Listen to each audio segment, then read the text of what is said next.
Saint Martin ভ্রমণে অবশেষে কঠোর নির্দেশনা জারি করেছে সরকার।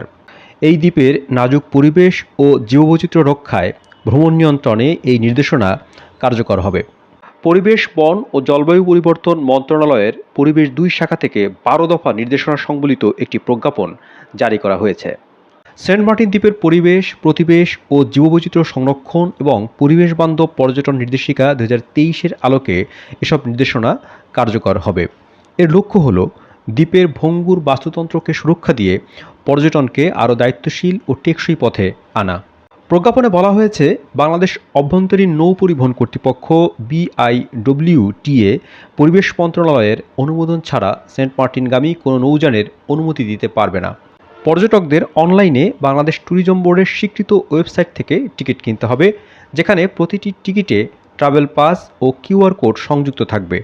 QR কোড ছাড়া টিকিট অবৈধ বলে গণ্য হবে। দ্বীপে ভ্রমণের সময়সূচিও এবার কঠোরভাবে নিয়ন্ত্রিত থাকবে। নভেম্বর মাসে পর্যটকরা কেবল দিনের বেলায় যেতে পারবেন, রাত্রিযাপন করা যাবে না। ডিসেম্বর ও জানুয়ারি মাসে সীমিত সংখ্যক পর্যটক রাত্রিযাপন করতে পারবেন।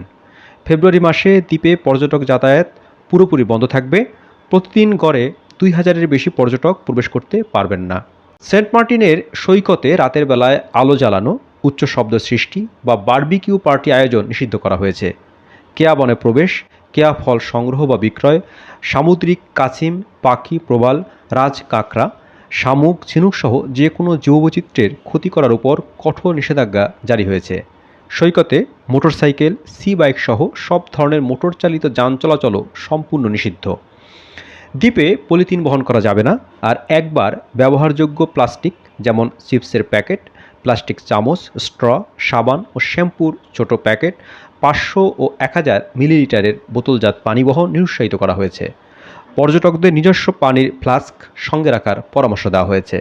সরকার আশা করছে, এসব নির্দেশনা বাস্তবায়নের মাধ্যমে সেন্ট মার্টিন দ্বীপের প্রাকৃতিক সৌন্দর্য, জীববৈচিত্র্য ও পরিবেশ রক্ষা করা সম্ভব হবে এবং দ্বীপটি টেকসই পর্যটনের আদর্শ হিসেবে গড়ে উঠবে।